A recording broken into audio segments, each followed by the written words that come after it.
going to go over a postpartum assessment, and we're going to use the format of Bubble He, great mnemonic, so you can remember all the different parts of the postpartum assessment.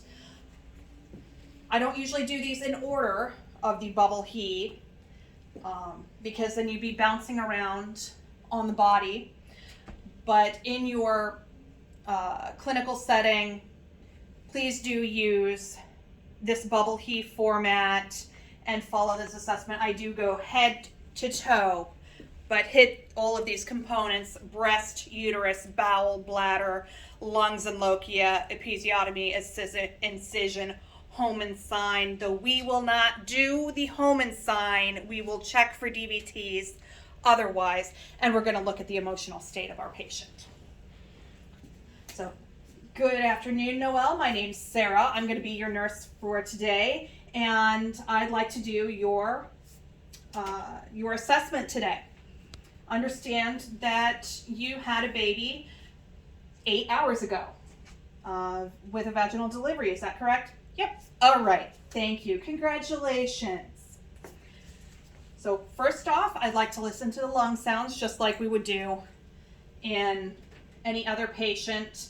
We want to make certain that we do listen to lung sounds on our postpartum patients, because they, if they've had mag sulfate, their respiratory status might be compromised, or they may have also thrown a clot from a DVT. May I look at your breasts? Yes. Always get consent. So you can help your patient get to the breasts, or you can allow them to disrobe. And what we're looking for are any signs of redness, any engorgement. We want to check if they're breastfeeding, if there's any abrasions or bruising on the nipple, and we want to palpate. I'm going to have to bring in this dummy breast. Palpate, with permission of course, for that engorgement. Engorged breasts often have a shiny, tight appearance, and we may also teach them how to squeeze milk out with their fingers at this time. Do you know how to hand express? No. All right, may I teach you? Yes. Okay, so I usually place my fingers about 1 inch behind the nipple, press back gently without spreading my fingers, just straight back, and then gently compress. Press, compress, relax. Press, compress, relax. And that way they can see that yes, they do have milk to feed their baby. And you can just rub that into your skin, Noelle. There you go. And then cover you back up. And now I'd like to listen to your tummy. We do want to make certain that we do this auscultation before we start palpating.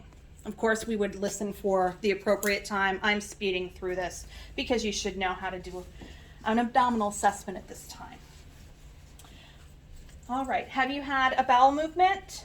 Nope, not yet. Okay, not unexpected. We'll talk about that in a little bit. I'd like to feel your uterus and check your bleeding. So this is where we are looking at the lochia. I'd like to peek down and pull the panties down and look at the perineal pad to see how much bleeding there is before I start this process. And I'd note if it's scant, moderate, or heavy by how saturated the pad is.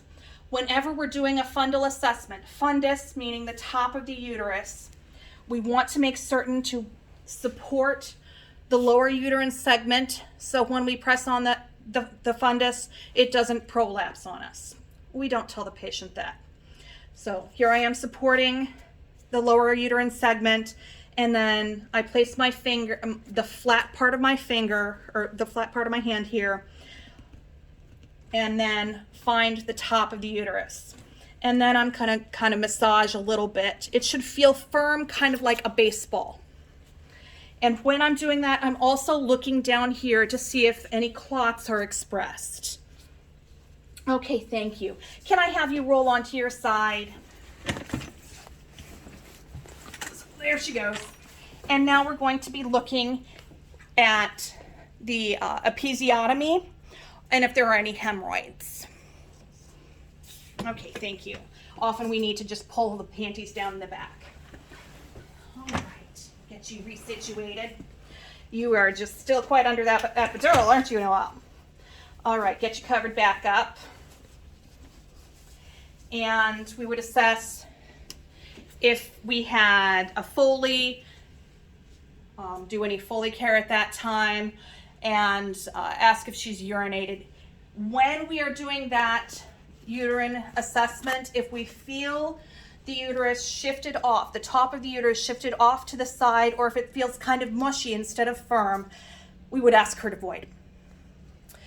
All right, and can I have you flex your toes to your nose? Okay, thank you. We're checking for, she's doing this, not me. Are you feeling any pain in your calves when you do that? Nope. Great. No pain is best. And then we'll overall assess her emotional state and ask how she's bonding with her baby. Do you have a name for your baby yet? No, haven't decided. Okay, that's fine, you've got plenty of time. Actually, right now, I'd like to have the baby out in the nurse's station. I'm feeling pretty sleepy.